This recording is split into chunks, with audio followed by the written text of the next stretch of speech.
Bonjour, bonsoir, papa, maman, balandinyo sur la voix de Kivu, la voix de sans voix, toujours au service du peuple. Le tout ali mokolo oyo ya jeudi, le 30 juillet 2026. Tokende bientôt kosilisa sanza oyo ya juillet.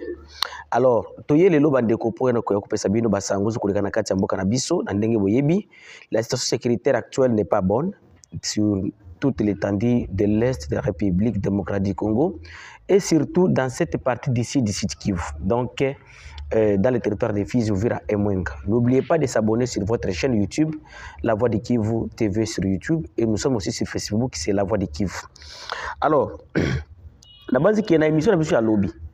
Tu as vu sur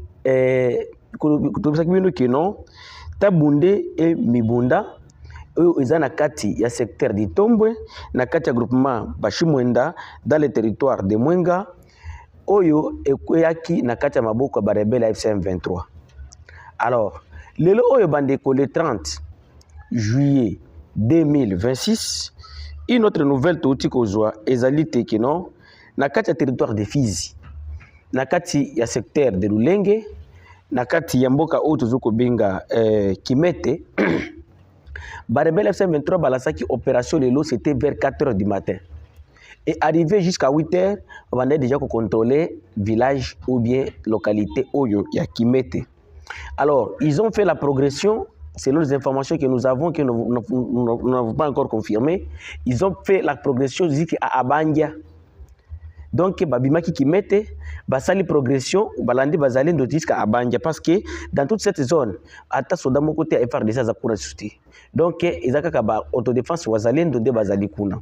Ici de vous signaler que dans cette partie wana, oyo buzuko kabitumbe na kimete dans le secteur de Lulenge.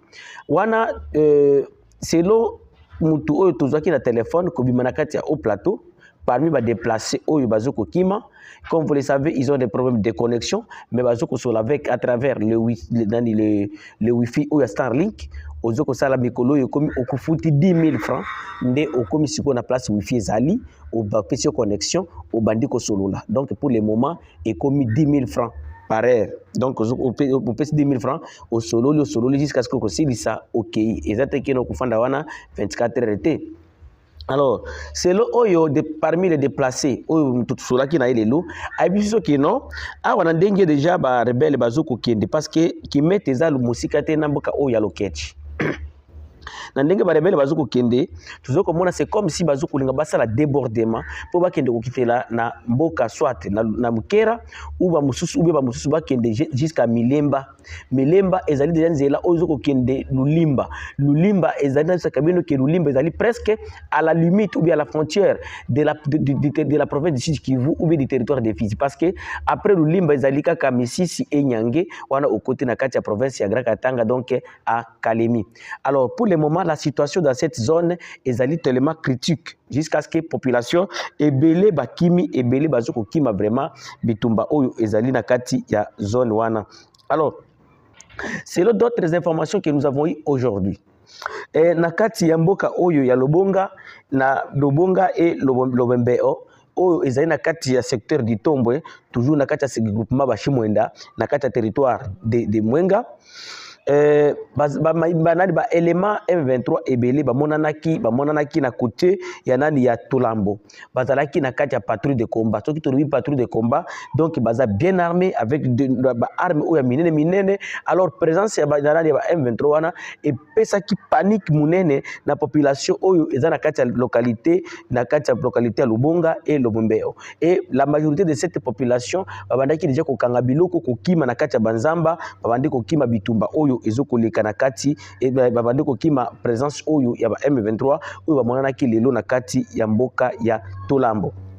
Alors, à ce qui concerne sur Axe Kipupu, parce qu'il y a ceux qui nous demandent comment à Kipupu, qui sont à Kipupu, et ce sont des Wazalendo, ou bien parce qu'il y a plusieurs chaînes, où que non, les Wazalendo sont à Kipupu. Mais très chers frères, mes chers compatriotes, à Kipupu, à Tamuzalendo, de mon côté, Azana Kipupu. Bato Wazana Kipupu, Wazali, élément AFC M23. Des Bato Wazoko contrôler Kipupu. Ici, de vous signaler aussi, à Kipupu, il n'y a même pas un civil.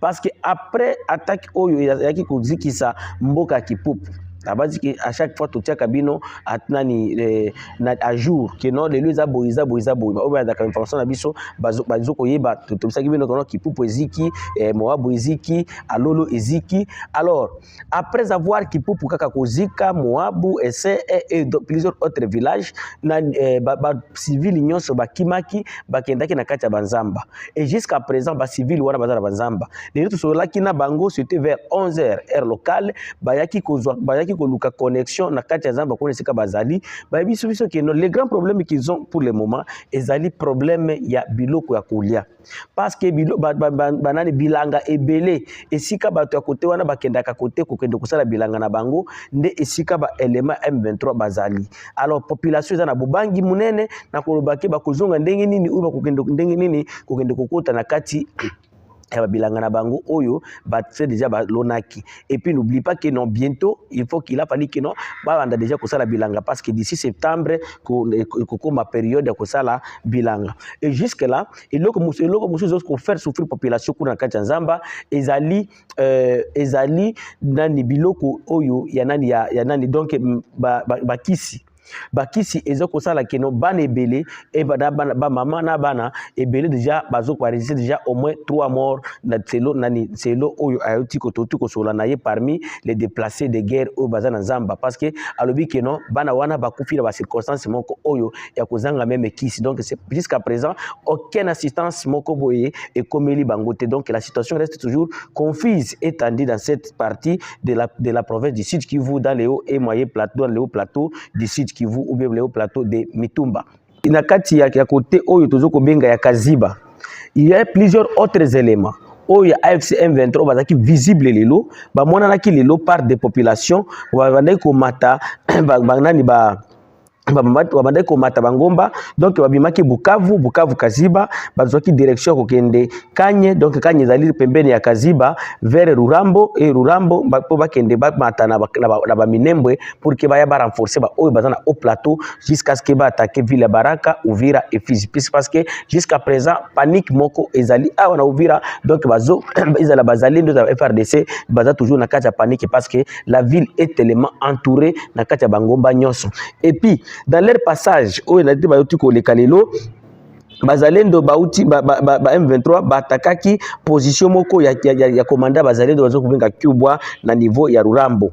Alors batumbaki position wana bakendaki pe na côté ya Kinigi et Buholo babetaki ba position ou bien kutumba ba position sur bazalendo oyo ezalaki place wana. Donc je vous dis que non, la cité ou bien la ville d'Uvira pour le moment ezana kati ya panique munene oyo batu nyonso bazo kutuna ekozana ndenge parce que tous les hauts et moyens plateaux du territoire de Fizi et Uvira pour le moment eza sous contrôle des rebelles de l'AFC M23 et puis bazo ko circuler na kati sans inquiétude mutoko kiko ya ko contester biso azate parce que ce sont des histoires que nous sommes en train de vivre à Leini. Et aussi il tient de vous signaler que lelo oyo boyene tozoko solo awa lorsque tangu na kati ya au plateau ezoko zika na tangu bato azoko lela na tangu zaboyi il y a un groupe de Wazalendo aussi oyo bazoko se nommer comme des Wazalendo engagés sur les lignes de front.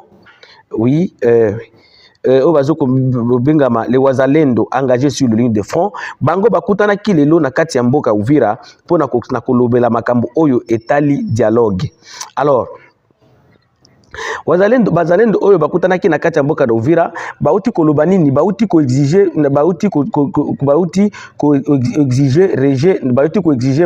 gouvernement pesa bango ma moyen et puis bauti ko rejeter dialogue intercongolais. Alors ils se sont réunis lelo oyo na kati ya quartier Kasenga na kati ya salle ya Papa Kizenga na awa na kati ya ville Uvira. Alors bazalendo wana balobi que non bango objectif na bango ezali po ba harmoniser, c'est l'objectif ya réunion na bango ya lelo po ba harmoniser position na bango sur le dialogue national inclusif oyo ezo déjà ko s'annoncer oyo chef de l'état Félix Tshisekedi azo kolinga ko préparer mekolo oyo ezo ya na kati ya mboka ya Congo. Alors na kati ya réunion wana bazalendo wana basebatizaki ou bien ba groupe wana oyo kutanaki lelo basebatizaki kombo oyo ya kobenga keno bango babengami na kombo ya congrès de Wazalendo engagés sur le ligne de front. Les api ba participaki ebele et parmi babiloko oyo ba exigaki Alors, Baïzaki que non, les moyens pour les fonds.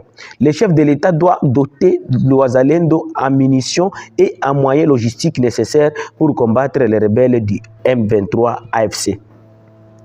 Ils ont demandé, deuxième point, deuxième exigence, ils ont demandé le retrait du M23. Avant que le dialogue union soit organisé, il faut que d'abord les M23 va se retirer na kati ya espace oyo ya mboka ya Congo nde bazalendo bauti ba oyo bakutanaki bauti ko exiger.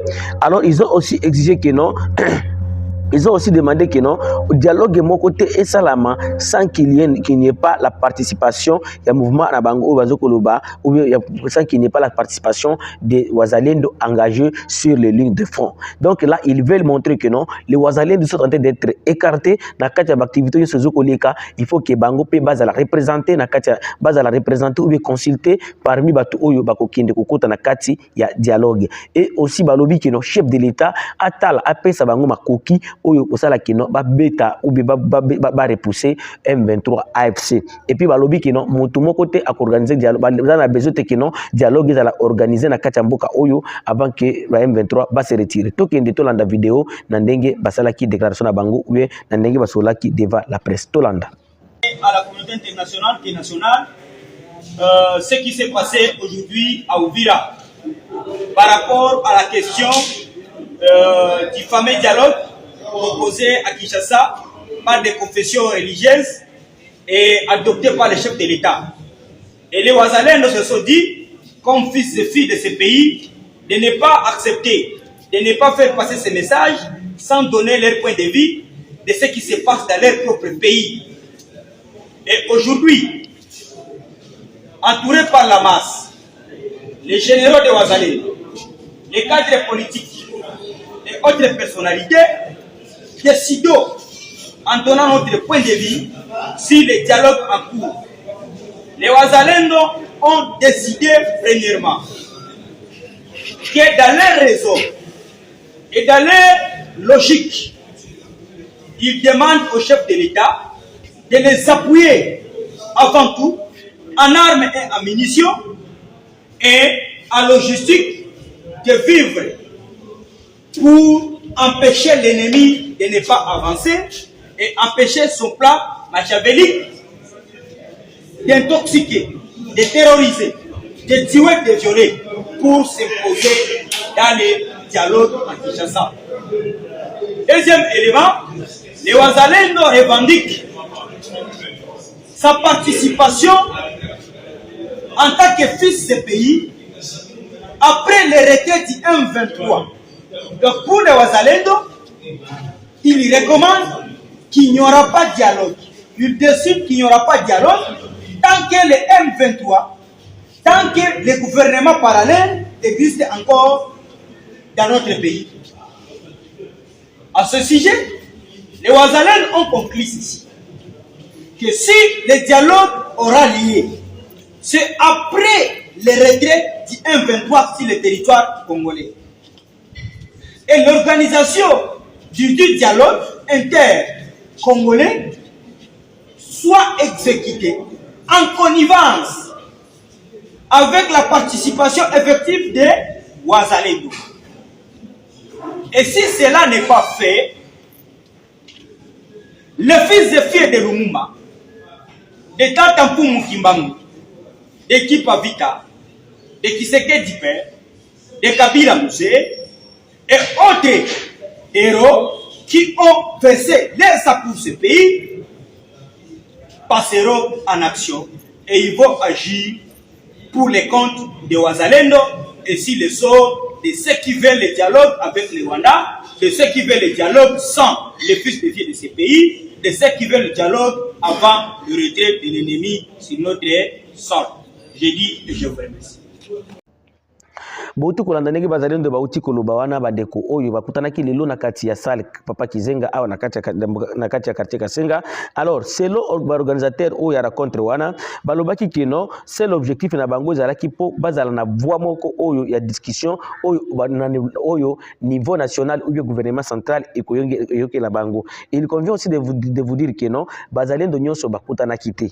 na banzi ki to bisaki bino eloko yango keno bazalendo nyonso bazalaki na réunion wana te. Mais la situation sécuritaire est toujours se dégrader du jour au jour. Et aussi, selon tout monde awa, coupure, il y a communication, et les M23 basa la déplacement na bango sans inquiétude parce que mutu amona oui mutu ça la renseignement et la civil. Mais lelo ba civil bazana moya ko se communiquer.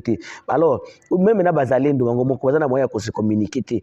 Même si omoni eloko ya danger, ezoko loba eloko mon côté, mais selon le gouvernement bazoko la bango za stratégie o ezoko sala keno ba empêcher ba drone AFC M23 et circuler ou bien esa la mabete na kati ya bamboka ou bien na kati ya makolo ya biloko oyo na kati ya basite oyo na biso ya mboka ya Congo.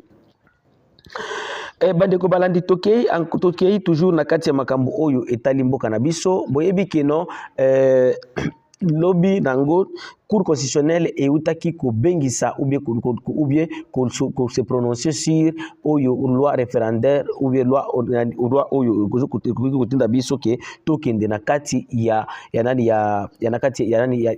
référendum pour que référendum wana epesa ndeko Félix Tshisekedi le président de la République asala troisième mandat ou bien mandat abandela ba mandat na parce que ekosala kitoke na référendum pour na kosala constitution sika et puis Félix Tshisekedi constitution kale kama après Félix Tshisekedi a continuer toujours na kati ya bokonzi eloko oyo opposition politique et nani bazoko boya même la majorité des populations congolaises bazoko boya ngo même ngai moko aw parce que je suis aussi parmi les Congolais là je ne suis pas pour à un individu akende afanda kaka na ngwende na place moko avant ko kende ko commenter to kende to landa eloko oyo opposition otozoko benga C64 et utaki kokuta na lobby na en urgence pour na likambo oyo ya koloba que non bango vraiment bakobengisa ou baza toujours ba patient bazoko lekamu bazoko zela mokolo le 15 bo babengisa ba congolais bakbanda ba action ya ko que Félix Tshisekedi azoko linga kolanda oyo bayokana kati tolanda. Communiqué de la coalition article 64. La constitution n'est pas négociable. Elle s'impose à tous. La coalition article 64 a pris connaissance de l'arrêt de la Cour constitutionnelle déclarant conforme à la Constitution la loi portant organisation du référendum. La C64 n'entendait rien de constructif d'une Cour constitutionnelle dont les règles de composition ont été régulièrement corrompues par le régime de Félix Tshisekedi, ont envie d'avoir une Cour aux ordres, privée de légitimité et dépourvue d'indépendance vis-à-vis d'un pouvoir qu'il a asservi. Son arrêt est donc nul et non avenu. L'arrêt de la Cour confirme le complot contre l'ordre constitutionnel et ouvre la voie à la balkanisation de la République. Il a prouvé que la Cour constitutionnelle est pleinement plongée en complicité avec M. Tshisekedi dans la criminelle entreprise de renversement de l'ordre constitutionnel. La Cour constitutionnelle reste une caisse de résonance qui ne mérite ni respect ni crédit du peuple congolais. La haute trahison vient d'être cristallisée par cet arrêt scélérat. Par ces faits, la C64 rappelle que cet arrêt est une rébellion judiciaire de la Cour constitutionnelle contre le peuple souverain qui la tiendra vaincue et expose tout ce qui concourt à la commission du crime de haute trahison aux sanctions prévues par les lois de la République. La Cour constitutionnelle n'a pu rendre son arrêt transgressif qu'au prix d'une négociation entre les règles constitutionnelles claires et les violations grossières et manifestes de la Constitution qui ont engendré un texte déclaré conforme par la Cour constitutionnelle, mais frappé pour plus du quart des articles de réserve d'interprétation. Ce qui jette plus de confusion et de désarroi dans l'opinion publique. La C64 souligne que cette décision constitue cependant un grave signal d'alerte contre l'ordre constitutionnel. Le peuple congolais n'acceptera ni le contournement de la Constitution, ni la personnalisation des institutions, ni le changement de Constitution, ni le troisième mandat. Conformément à son communiqué du 20 juillet 2026, la coalition article 64 fixe rendez-vous au peuple congolais le 15 août 2026 pour la suite des actions. La 1664 appelle les Congolaises et les Congolais sur toute l'étendue du territoire national et dans la diaspora à demeurer mobilisés, vigilants et solidaires de toutes les actions. Aucune institution n'est au-dessus de la Constitution. Aucun pouvoir n'est supérieur à la volonté souveraine du peuple exprimée dans le respect de la Constitution. Faites à qui? Oui, mes très chers frères, mes chers compatriotes, n'a pas dit que les problèmes que nous avons pour le moment dans ces pays, ils allient l'autorité nabiso. Et surtout les chefs de l'État, tukutika te kobanda ko interpeller yo. Parce que eloko wana ozoko sala.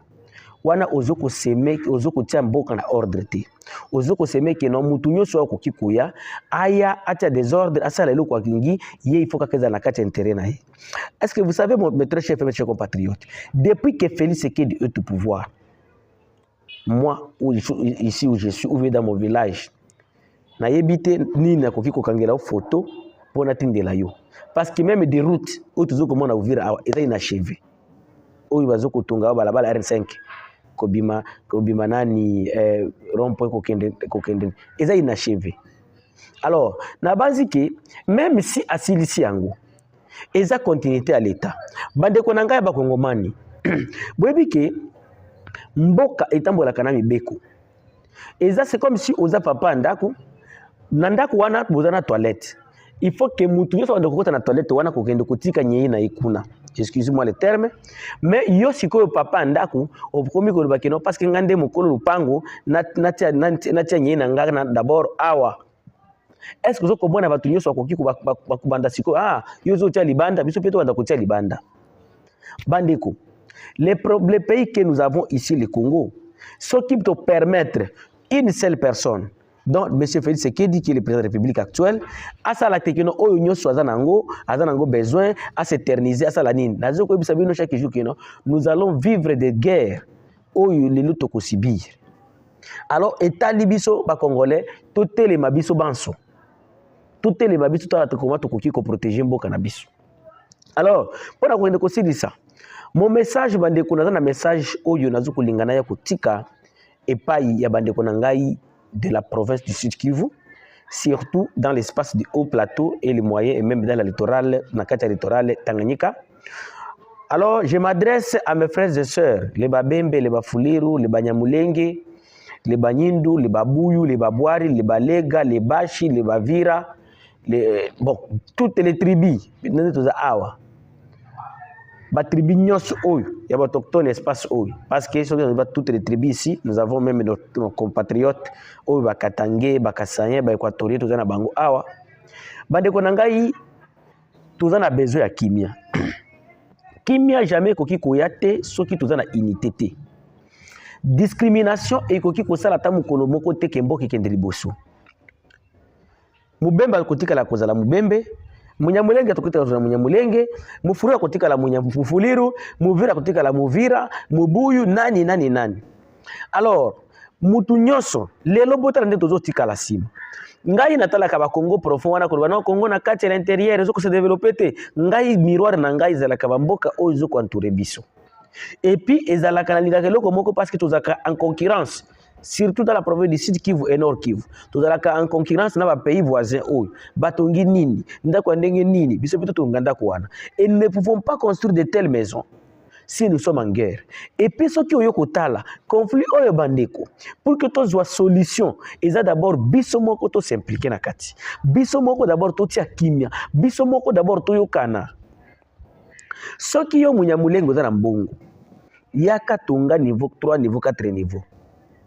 Yo mubembo zana mbongo yaka tonga de niveau 3 4 niveau hotel nini tonga yo mufuliru yo muvira biso banso to sala eloko wana Donc au lieu kokota na kati ya concurrence ya bitumba kobomana kotumba kusala nini, il a fallu que total comment tokoki kotogamboka na biso, parce qu'il y a beaucoup de gens aujourd'hui bazoko s'engager dans des fronts kobunda, mais ceux qui otunié. Pourquoi que ça soit du côté babembe bafuliru babanyamulenge oka munyamulenge biso non ababembe abafuliru non ngai boete mbembe yepe non ngai yepe nyarwanda ebe boy mfuliru pe ngai nyarwanda nanga bandeko muto ko muninga na ye place azati. J'appelle les jeunes bembe, les jeunes banyamulenge, les jeunes bafuliru tokoma na unité. Il faut qu'on puisse la vérité. Notre oyo tolotaka que notre un jour tokolongo tokobimisa banyamulenge bazonga bakende n'est pas au Rwanda. Moi aussi j'étais na kati illusion wana. J'étais dans cette illusion. Mais après avoir koya kofanda na yeko mona ke nomboka, c'est l'unité. C'est la cohésion, c'est l'amour. J'appelle aussi le gouvernement congolais. Vous êtes parmi les gens qui sont en train de diviser les gens. Parce que nous participons dans des réunions. Nous participons nous voyons des vidéos. Le gouvernement central, eza gouvernement eza panyapoliza. Bango sala. Donc alieyo mais azo ko poliza. Bandeko. Soki mutoza na Kinshasa. Biso nde tozo ko souffrir awa. Bango kuna zo kolala bandako moko climatisé. Donc j'appelle toujours à l'unité. Je pense que je ne cesserai jamais de vous faire des vidéos, même en Swahili, oyo kubenga bino na unité. Il est temps de construire Bokanabiso. Ce n'est plus le temps des armes. Ce n'est plus le temps de guerre. Ce n'est plus le temps que non, les politiciens vont se servir na makila na biso pour na makabo na bango. Ils ont signé leurs accords, on n'était pas là. Ils sont en train de manger leurs enfants, ils jouent toujours dans des boîtes. Mais biso zoko kufa kanga muzalendo, nazana bitumba, nazoko bundela, munyamulenga kende, nga munyamulenge, nazana bitumba, nazoko bundela, mubemba kende, okomanga wapi? Nga na yo nde bandeko, nde ba voisin. Totika tosimba na maboko otutungaka mboka na biso wana ekozala eloko moko ezala très important. C'est ça mes très chers frères, mes chers compatriotes, et ça bino la voix du Kivu, la voix des sans voix, toujours au service du peuple. Merci.